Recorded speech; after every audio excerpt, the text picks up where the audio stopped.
e vitalizantes palavras do pastor desta igreja, reverendo Jurandir Stock, que eu conheço há muitos anos, agradecendo a Deus por estar na mesma jornada dele, do Ministério Sagrado. Já há mais de 50 anos que eu sou pastor, meus irmãos. Dia 28 de junho, completei 50 anos de ministério e registrei no meu diário 50 anos, graças a Ti, Senhor, porque foram 50 anos sem um dia sequer de internação hospitalar, sem enfermidade que me impedisse o exercício do pastorado. Eu não sei se existe uma bênção maior, mas eu estou aqui desde ontem, meus irmãos, falando de coisas grandiosas, e vamos continuar. Vamos abrir a Bíblia, a palavra de Deus, no livro Jó.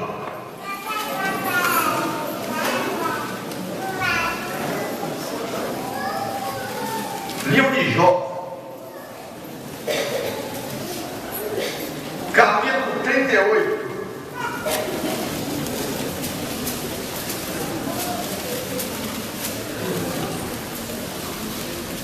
Versículos 4 até 7. Jó 38, 4 a 7. Onde estavas tu quando eu lançava os fundamentos da terra? Dize-me, se tens entendimento. Quem lhe pôs as medidas, se é que sabes? Ou quem estendeu sobre ela o cordel?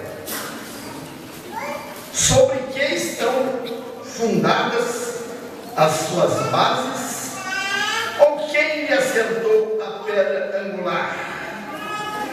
Quando as estrelas da alva juntas alegremente cantavam e rejubilavam todos os filhos de Deus. Mais um texto, João 3,16. Este texto, João 3,16, eu vou pedir que todos leiam comigo a uma só voz. Evangelho de Cristo escrito por João, capítulo 3, versículo 16. Leiamos. Porque Deus amou o mundo de tal maneira que deu seu Filho unigênito, para que todo aquele que nele crê não pereça, mas tenha a vida eterna. Senhor Deus e Pai, agradecemos muito a Ti pela leitura da Tua palavra, em nome de Jesus. Amém. Meus irmãos, eu sou apaixonado pelas estrelas. A primeira delas, a nossa. De quinta grandeza. Não é nem de quarto, nem de terceiro, nem de segundo. De primeiro, então, não. Mas é de quinta grandeza. O Sol. O Sol está distante de nós 150 milhões de quilômetros.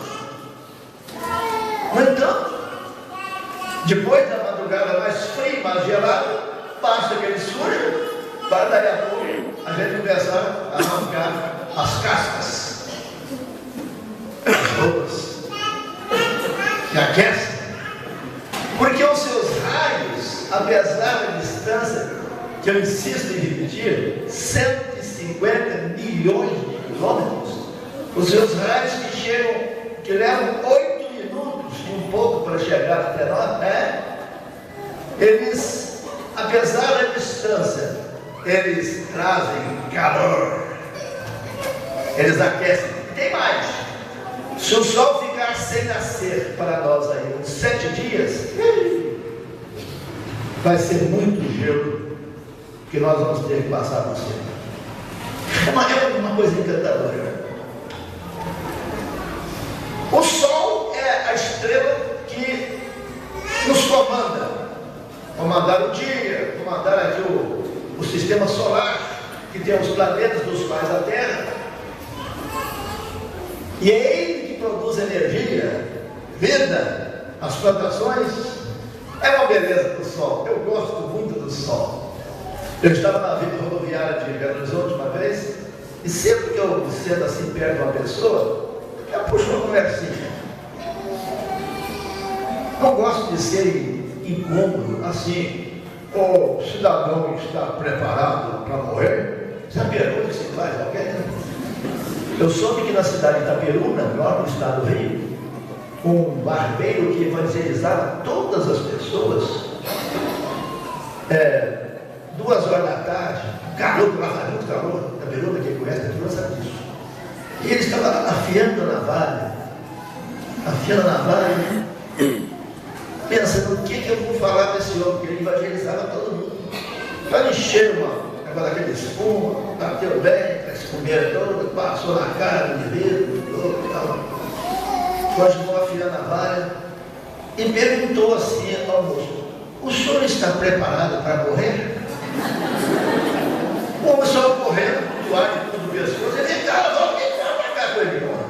Você com a navalha, afiando a navalha, preparado para morrer? Com isso quer dizer que nós devemos ter a palavra certa, temperada. Porque eu estou interessado desde ontem, quando falei isso da luz, em chamar a nossa atenção para o serviço do rei. Sem esse serviço, nós não somos nós. Nem podemos dizer que somos crentes. Porque nós só provamos que somos de Deus quando mostramos obras de vida eterna. Sim, senhores. Então, desde ontem nós estamos aqui. E os hinos, as coisas todas nos levam a essa direção. Pois bem, meus irmãos, realmente o indivíduo tem uma vida e ele tem que estar apto e preparado para dirigir esta vida. Então, é sol, é maravilha, é energia, e nesse movimento que nós vivemos e temos de examinar. Eu estou hoje aqui a pensar numa expressão do Jó, porque Deus pergunta a ele: quem que estabeleceu as medidas das coisas, as medidas da terra? E eu um dia pensei comigo, já que eu sou meio atrevido, eu vou me atrever a fazer uma mensagem com o título de As Medidas de Deus. Mas você tem capacidade de falar das medidas de Deus? Não vou falar de acordo com a Bíblia, porque a Bíblia é nosso livro de escolar que nos ensina. E ele questionou o Jó: porventura porque Jó estava com uma conversa lá meio elevada com Deus. Então Deus falou sobre estrelas, o que me encanta. Pois bem, se nós examinarmos, eu vou dizer o texto, os irmãos não precisam abrir, porque a passagem gira. Se nós examinarmos Gênesis 15:5, Deus pergunta a Abraão: olha para os céus e conta as estrelas, se és capaz. Alguém falou comigo? Essa é a última que eu tenho. Isso aí muda constantemente, meus irmãos. Que os cientistas estão dizendo que existem aproximadamente, olha o número, não tem nem como a gente falar. Eu só posso dizer assim: pega o número 1 e coloca 70 zeros depois. 70 zeros. Isso aí é mais do que bilhão, trilhão, quatrilhão, quintilhão, sextilhão, setilhão, octilhão, nonilhão, decalhão, 11 12 15, mas vai embora da vida. Então isso é assim: 70 zilhões de estrelas. Agora Deus pergunta a Abraão, coitadinho, né? Você tem condição de contar as estrelas? Agora olhemos nós aqui, meus irmãos, em letras grandes, no Salmo 147:4, diz assim, Salmo 147:4: o Senhor conta o número das estrelas, chamando-as todas pelo nome.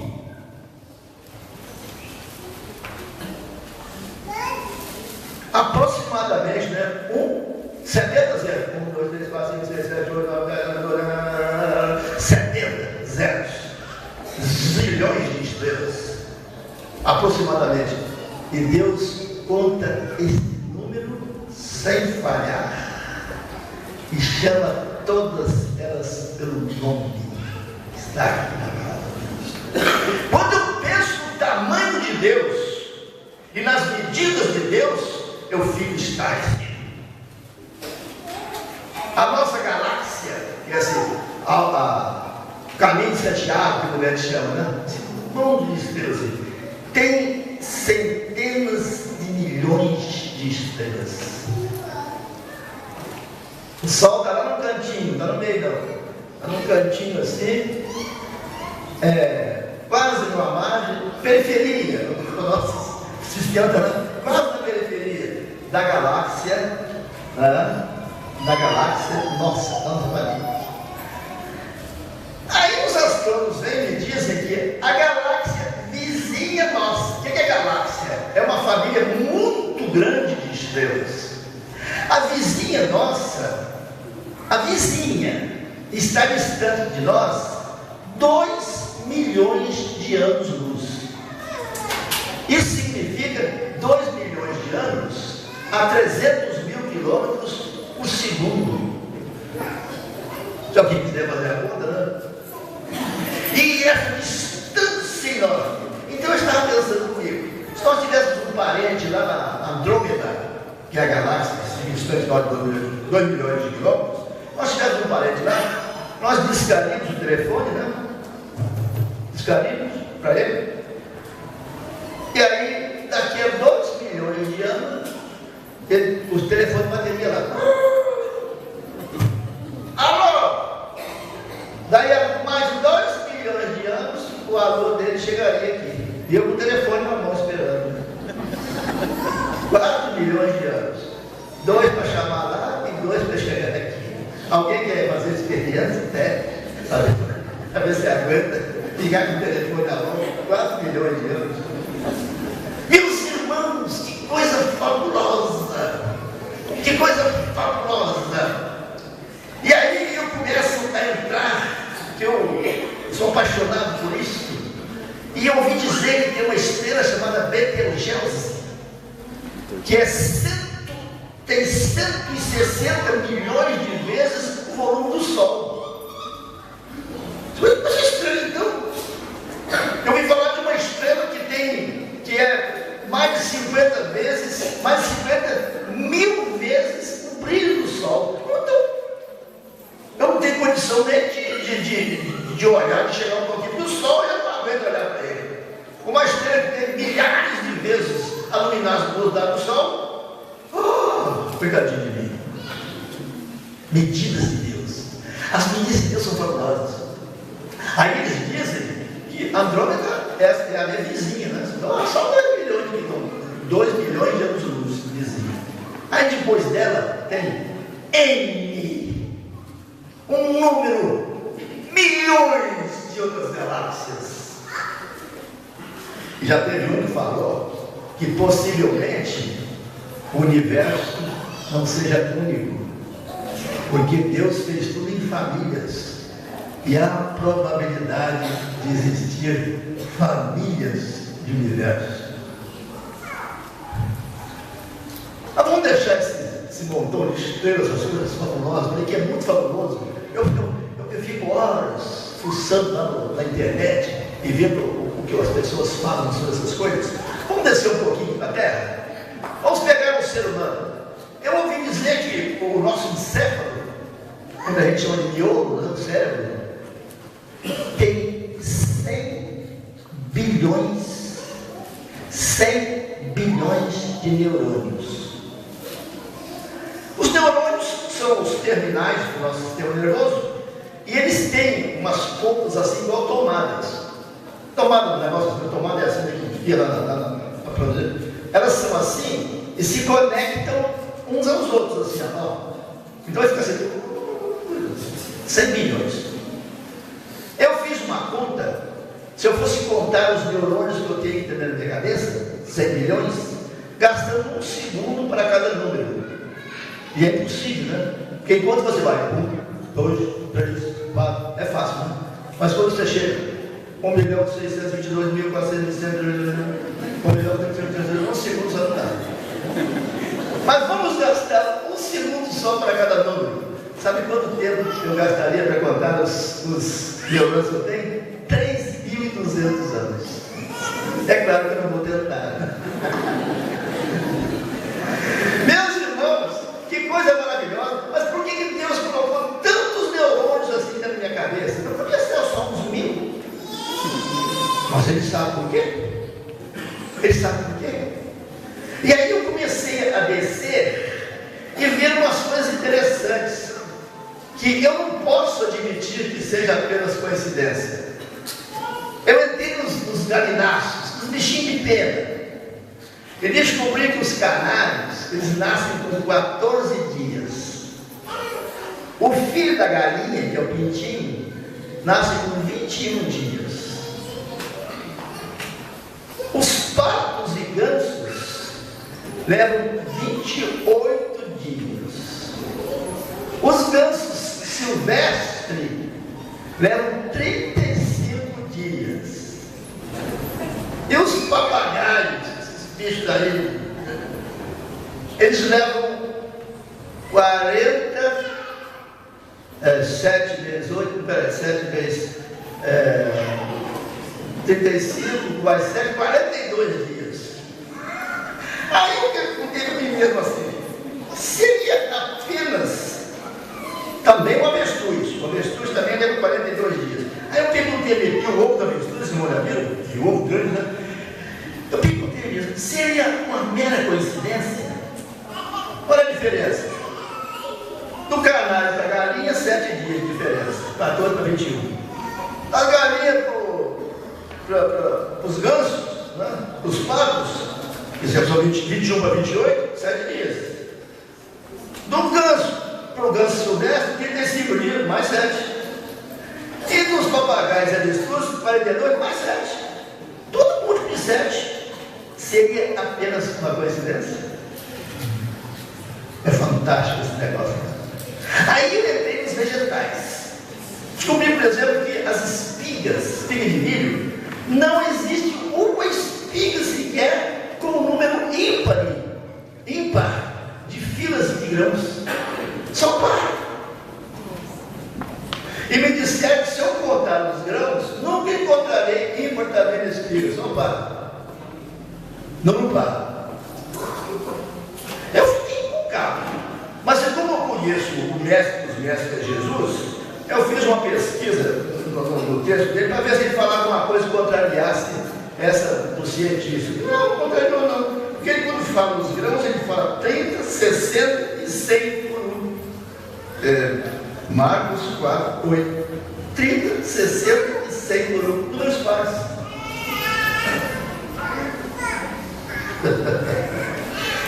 E aí, meus irmãos, nós começamos a entrar em outros setores, e eu voltei um pouquinho para o Sol, fiz essa referência aqui já, né, sobre o Sol, falando sobre a luz, né?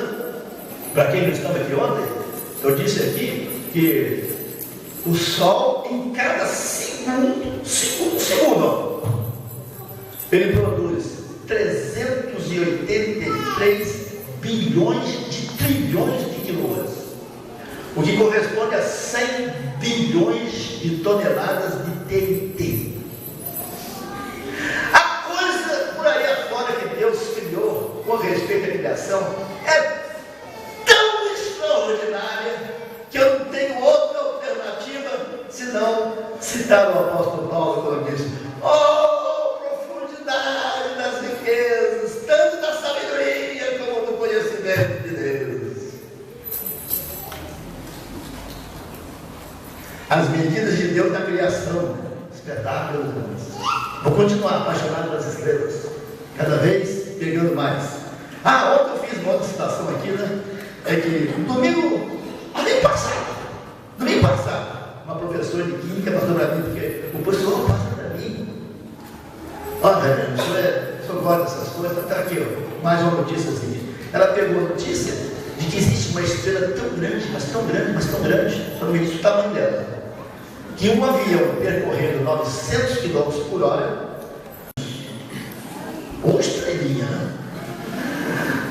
Meus irmãos, que espetáculo! Então, as medidas de Deus na criação são essas coisas grandes e espetaculares que nós temos aqui.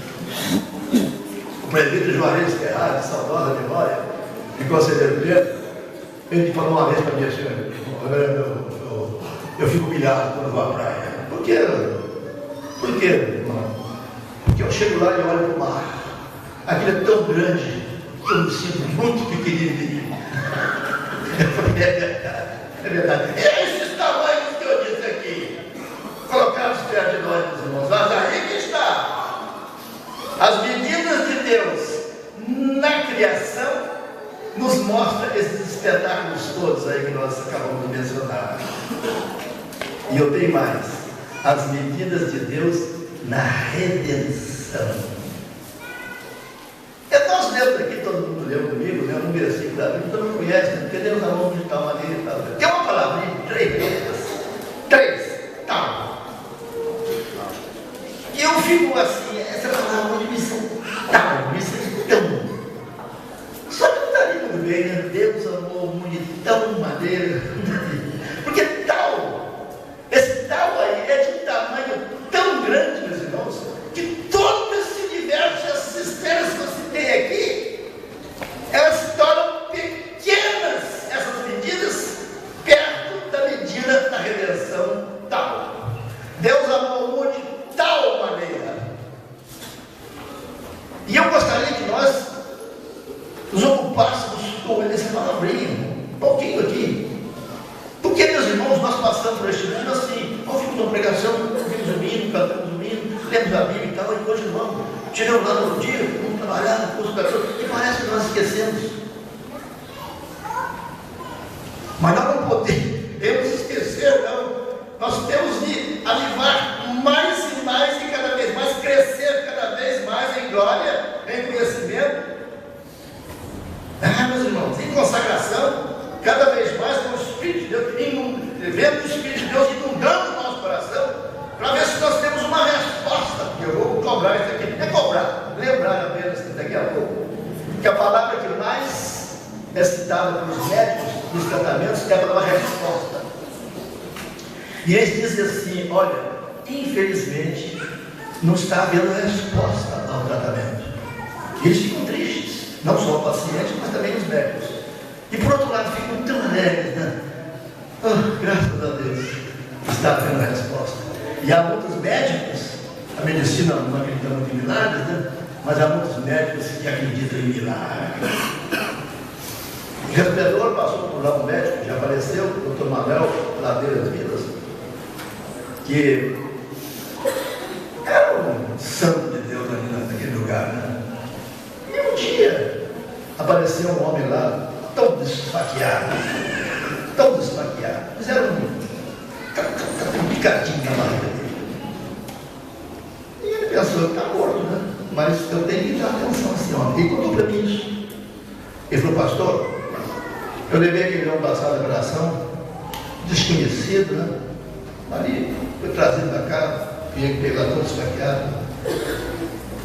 Tirei o que eles chamam de frissura, né? Do porco, ou pacoera. Tirei aquela barrigada dele, está dentro de uma bacia, e lá dentro tudo furado, tudo picado de faca. E fui emendando aqui, um por um, organizando, né? E colocou ali, fechou o homem e tal, colocou lá. E no outro dia pela manhã, eu fui ver, morto, né?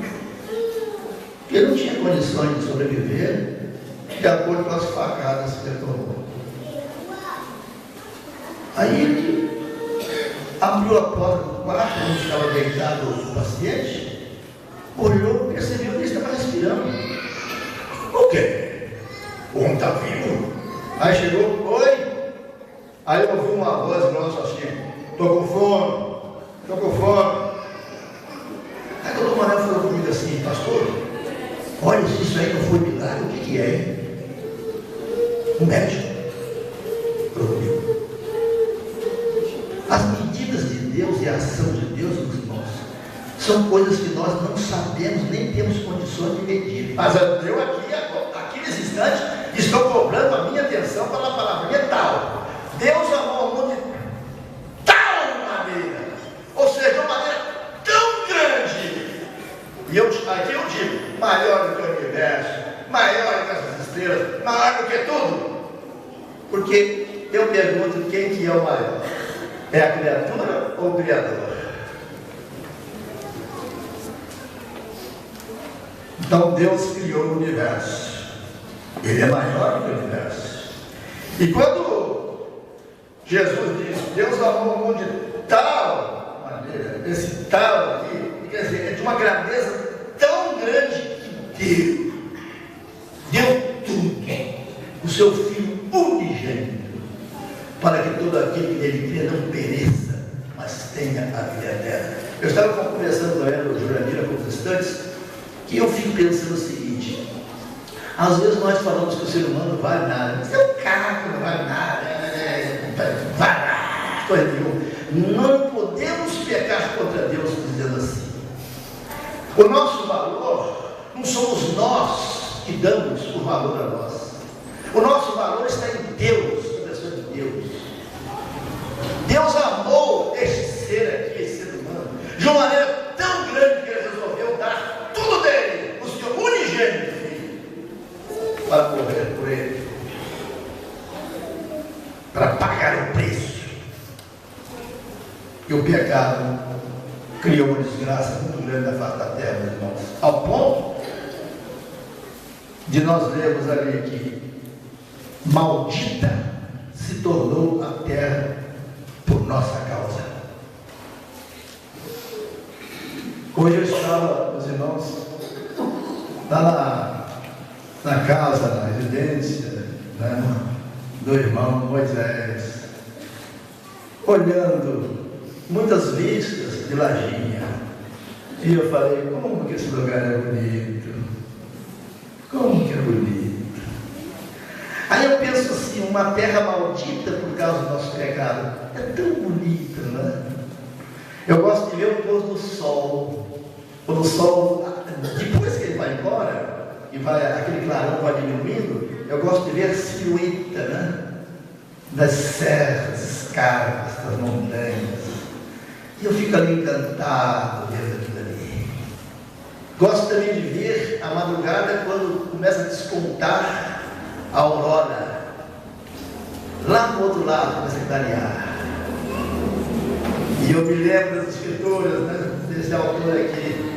Quero acordar a alva. Aquele que está de plantão, bebendo, sorvendo, apreciando as coisas de Deus, querendo estar com Deus, querendo orar, querendo ter comunhão, querendo deliciar a sua alma das medidas de Deus, da criação que Ele fez.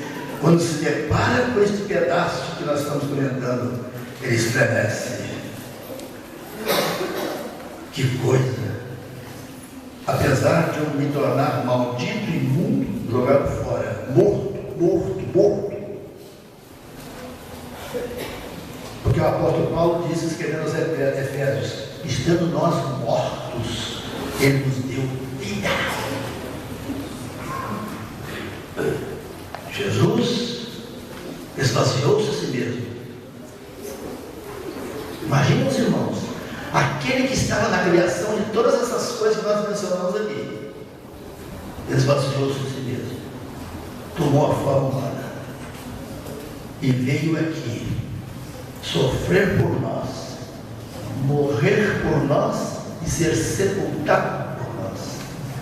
Duas das maiores e tremendas humilhações: morte e sepultura. Os irmãos sabem que todo violinista preza muito o instrumento, a técnica, e admira quem toca, né? Todas as vezes que eu via meu professor pegar o braço de violino e eu ficava assim. E no dia que eu vi as suas mãos paradas, porque estava morto. Eu fiquei pensando, que coisa horrível que é a morte. Paralisa, zera aqueles movimentos todos, aquelas coisas ruins. Pois bem, Jesus passou por esta humilhação. O Filho do Deus vivo que estava em toda a criação.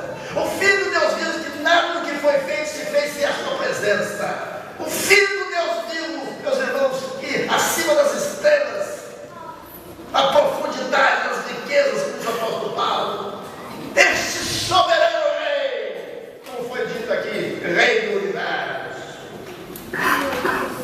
este soberano rei foi levado ao matador, foi humilhado morrendo, foi humilhado sendo sepultado, mas ressuscitou. Graças a Deus, ressuscitou. Tudo isso por nós, meus irmãos, tudo isso por nós, meus irmãos. O que eu quero nesta noite aqui, nesse instante, e até com certa veemência, é chamar a nossa atenção para a palavra resposta. E a pergunta é essa: qual a resposta que cada um de nós, como enfermos do pecado, tem dado ou pode dar a Deus? Na cidade de Juiz de Fora, neste estado de Minas Gerais, conheci um cidadão chamado Benjamin. Quando eu, ainda seminarista, fui passar um tempo lá pregando o evangelho naquele Juiz de Fora. Levei meu violino, aquele que está ali. Isso nos idos 1950, não, já está no princípio da década de 60. Meus irmãos, o senhor Benjamin falou assim: eu queria que você fosse tocar violino lá em casa. Eu falei: vou sim, vou. Tem umas crianças lá que vão gostar de ver você tocar violino. Eu pensei que eram os filhos dele, netinho dele, né? Mas quando eu chego lá na casa do senhor Benjamin, eu encontrei uma escola dominical numa casa. Uma criançada enorme, tirei uma fotografia, coloquei numa transparência. Tenho vontade até de achar aquilo. Tão de crianças. Mas, senhor Benjamin, me conta a sua história, eu estou interessado. Ele disse: sabe, o negócio foi o seguinte: eu criei 11 filhos, e um deles foi para o Rio de Janeiro. Esse filho meu se converteu no Rio de Janeiro, e um dia teve um sonho que o pai dele estava morrendo, o senhor Benjamin, né? E que ele nunca tinha falado do evangelho do pai dele. Ele acordou assustado. Falou: mulher, vamos embora para Juiz de Fora. Mas o emprego fica para ele. Casado recentemente. Chegou com a mala na casa do Benjamin. Ó pai, eu sonhei que o senhor estava morrendo sem ser evangelizado. Quero falar para o senhor o seguinte: que eu só saio daqui agora com a minha mulher depois que o senhor for crente. Ele deu uma risada na cara do filho. Você acha que eu sou tonto igual você? Sou tonto, não. Você é tonto. Foi no Rio de Janeiro. Foi lá, caiu na conversa desse povo. Tá bom, pai, não vou discutir com o senhor, não. Já falei que eu só saio daqui agora quando o senhor for crente. Porque eu tive um sonho. Mas a casa é pobre. A casa deles é tão simplesinha que as paredes não iam até no telhado. E que a pessoa ficou quarto de pensão, né? Aquelas pensãozinhas do interior. Assim, só tinha as paredinhas assim, as portas, os quartos. E todo mundo ouvia as conversas, tudo pelos quartos e tal. Aí ele falou para a mulher dele: tá bom, o negócio aqui tá bom demais. Deu um quartozinho para eles. E um outro dia de manhã, às 6 horas da manhã, ele e a mulher dele começaram lá. Bem de manhã, embora o céu sereno, cada um. Aí ele, o senhor pastor lá de fora, ali o Deus da vida. Aí ela orava e ele orava. Mas lá, no outro dia, chuva de bênção teremos, é a promessa de Deus. O senhor pastor lá de fora, aí eu penso, eleva os olhos para os montes, penso, né? Aí todo dia, fazendo aquilo dentro do quarto. Cantava banheiro, fazia oração, lia a Bíblia e fazia oração. Quando foi um dia, o senhor Benjamin chamou o filho dele. Ô, meu filho, o negócio é o seguinte: Você faz um negócio aí todo dia de manhã aí com a sua mulher. Não seria melhor que você fizesse na sala? Está muito depressa. Está muito depressa. Não seria melhor que você fizesse na sala? Que aí todo mundo podia reunir e ouvir, né? Ele não perguntou, pai, se a bolsa não está. Tá bom, amanhã não, na sala. Meus irmãos, foi mais depressa do que ele esperava. Não foi só o sobejamento da igreja, não. Foi todo mundo, meus irmãos. Todo mundo. Aí ele juntou a malinha dele, pai, promessa é dívida. Eu estou desempregado, estou indo embora para aqui, agora vamos dar. Não, senhor, você não vai embora, não. Você vai ensinar mais para nós. Nós queremos ir tudo para a igreja. E foram para a igreja. Aí ele falou assim: olha, esse negócio é tão bom que a minha casa é uma casa simples, mas vai ser um lugar de ensinamento da palavra de Deus. Combinou com a igreja e todo domingo à tarde fazia escola dominical na casa dele. Fez uma edícula grande, uma barraca, né, aos fundos. Ali ficava aquela criançada, todo o bairro, e lá na sala os pais das crianças enquanto a dominical. Isso é que eu chamo de resposta, meus irmãos. A resposta da gratidão.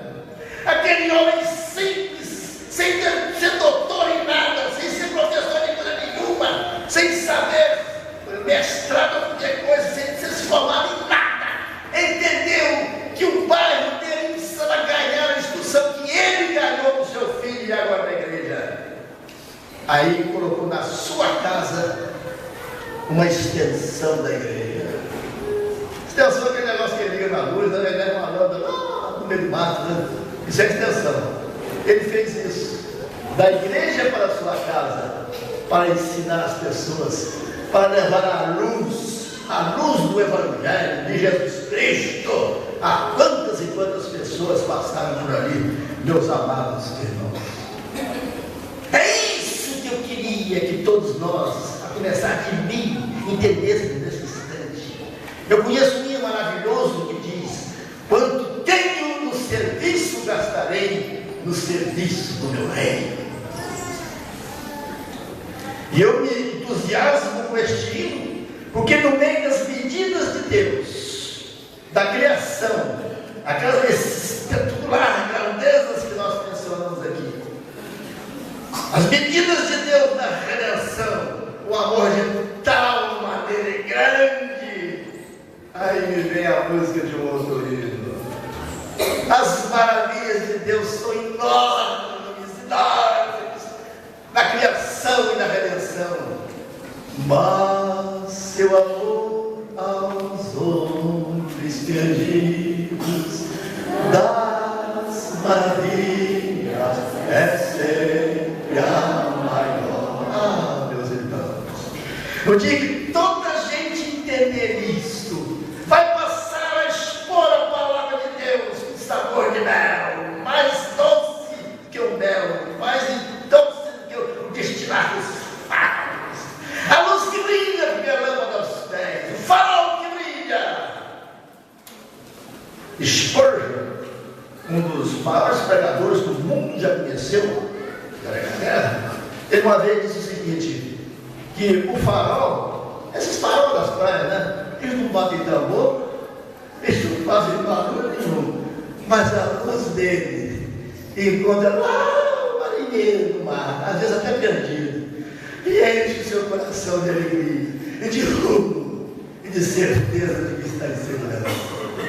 Ah, se cada um de nós entendesse que ele está sendo farol, ah, se cada um de nós entendesse que é maravilha de Deus, que está nas medidas de Deus, que está de tal maneira Deus amou o mundo, tal a grandeza do amor de Deus. E se cada um de nós começasse a responder ao Senhor Jesus, que disse: vinde a mim, ide pregar. Eu creio que cada um de nós, meus irmãos, não consertaria o mundo, mas veria um mundo mais perto de Deus, mais perto da cruz de nosso Senhor e Salvador Jesus Cristo. Amados irmãos da Igreja Presbiteriana de Lajeado de Javé, foi na marca dos seus 93 anos que o meu jovem pastor que me respondeu. E não vem dizer que não parece, não. Eu vou responder. Parece que tem mais, né? Ele parece mentiroso. Parece que tem mais. Então, o que aconteceu com esse chamado? Ele veio por aqui e falou que Jesus é a luz do mundo. E quem recebe Jesus é a luz do mundo, porque reflete a luz. Ele falou que a salvação precisa ser desenvolvida, e que a pessoa precisa vibrar nesse desenvolvimento. E falou que as medidas de Deus na criação são as profundidades da riqueza, amado por Paulo, especialmente na redenção, porque trouxe um amor tão grande de Deus a este pobre pecador, para lhe dar vida eterna, eternidade feliz para todos sempre. Parabéns, Igreja Latina. Parabéns, irmãos. Acolhei ao trabalho daquele que Deus mandou para os irmãos. E eu desejo que esta igreja continue muito feliz na sua jornada, pelo século sem fim, até a volta de nosso Senhor e Salvador Jesus Cristo. Amém. Amém.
Good morning.